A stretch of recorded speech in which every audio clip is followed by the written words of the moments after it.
This is Sparta! A red pill perspective.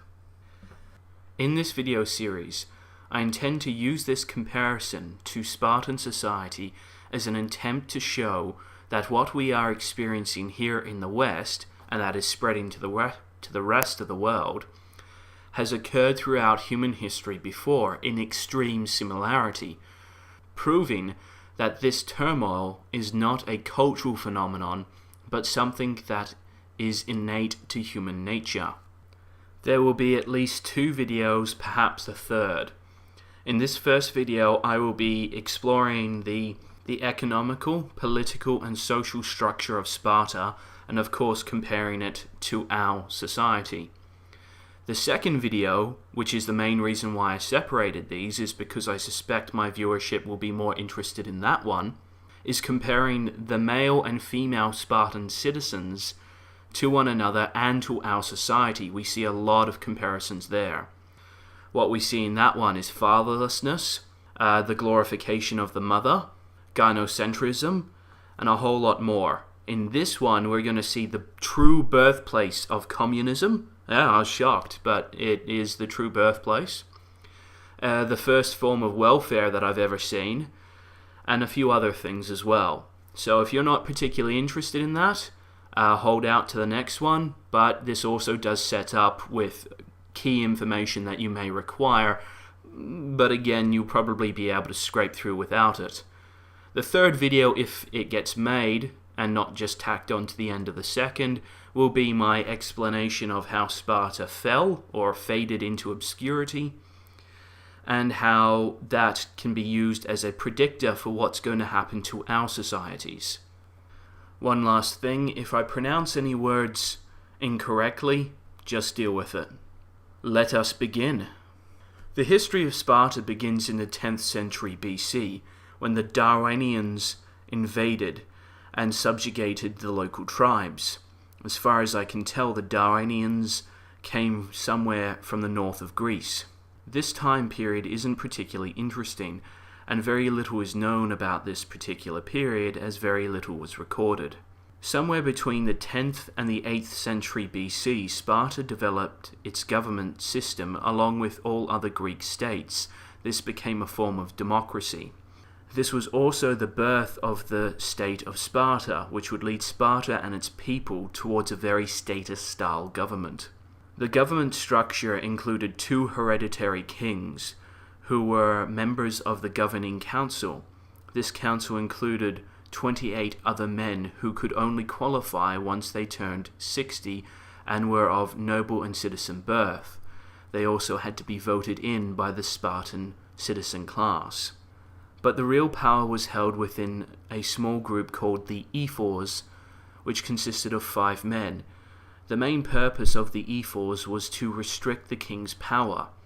These men had the power to veto any initiative that the king brought forth, and they also had the power to put a king on trial to depose him. Consider these men, the ephors, much like today's Supreme Court, and also just as corrupt. Because of the unique structure, most historians agree that this reduced the kings to nothing more than generals, and it was the ephors who truly ruled Sparta. The most important event of Spartan history occurred during the 8th to 7th century BC, when Sparta suffered a prolonged period of lawlessness. As a result of this, many social and political reforms were implemented. 3 major classes rose out of this reconstruction. The first and the highest was the Spartan citizen. These people were picked from people who could theoretically trace their heritage to the original founders of Sparta. But after the first citizens were selected, their offspring weren't guaranteed citizenship.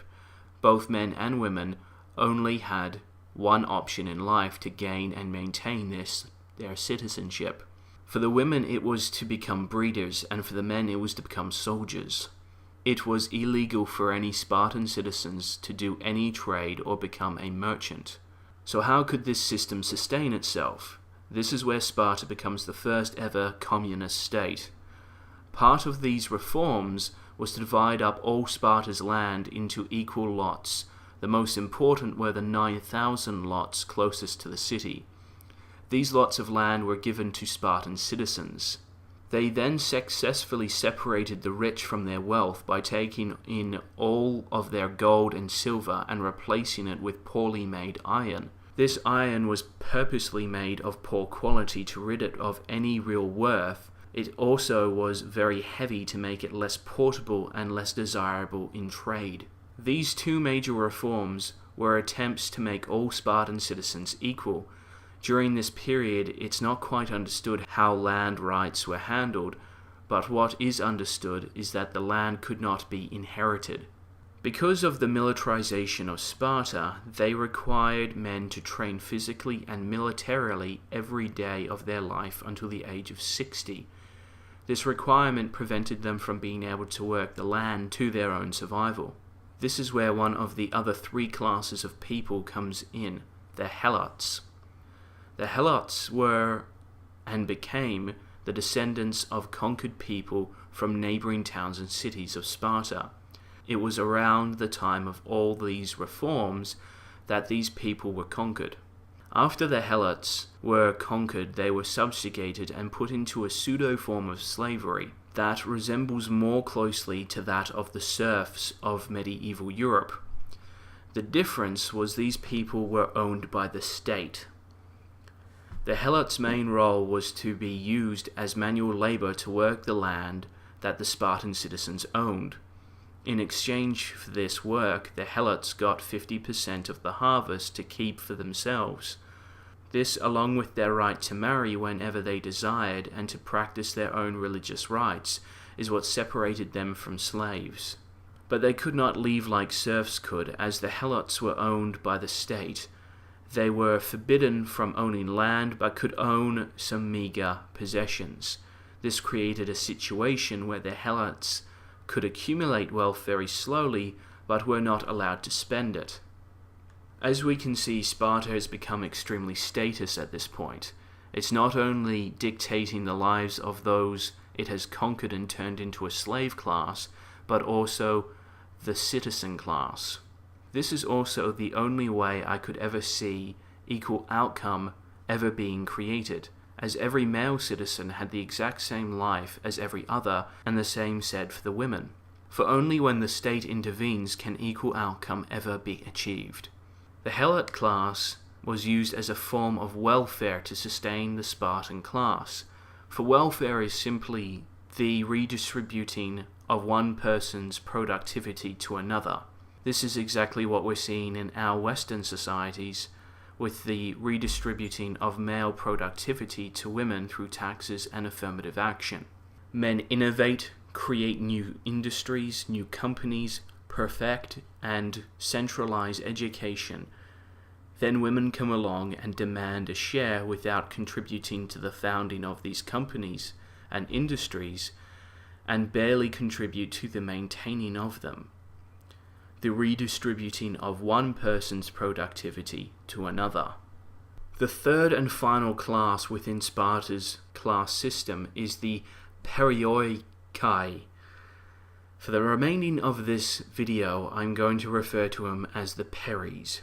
The Peries came from similar background as the Helots, but they occupied the middle of the pyramid of the social structure of Sparta.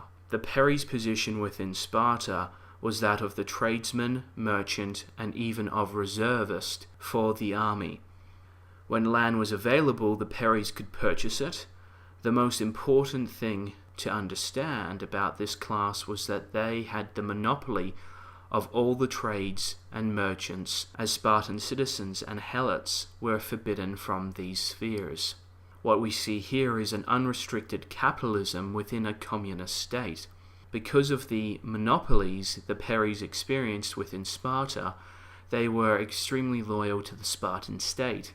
I also suspect that during the height of Sparta's influence, the Peries would have functioned in both gold and iron currency, as they would have been purchasing and selling with all of Greece. For that to be achieved, they couldn't have operated with the inefficient iron currency. I see more parallels here with Sparta's social structure and our societies, as we are experiencing a handicapped capitalism. Any system of communism can limp along far longer if it has a form of capitalism to prop it up, but capitalism cannot limp on for very long when there is a form of communism restricting it. The basic difference between the two is the size of the capitalists versus the communists. As we see in Sparta, there were far more capitalists to keep the communists propped up. What we are seeing in our society is a growing amount of welfare-dependent, thus communist people who are already outnumbering and are beginning to outweigh the influence within the system of the capitalist citizens.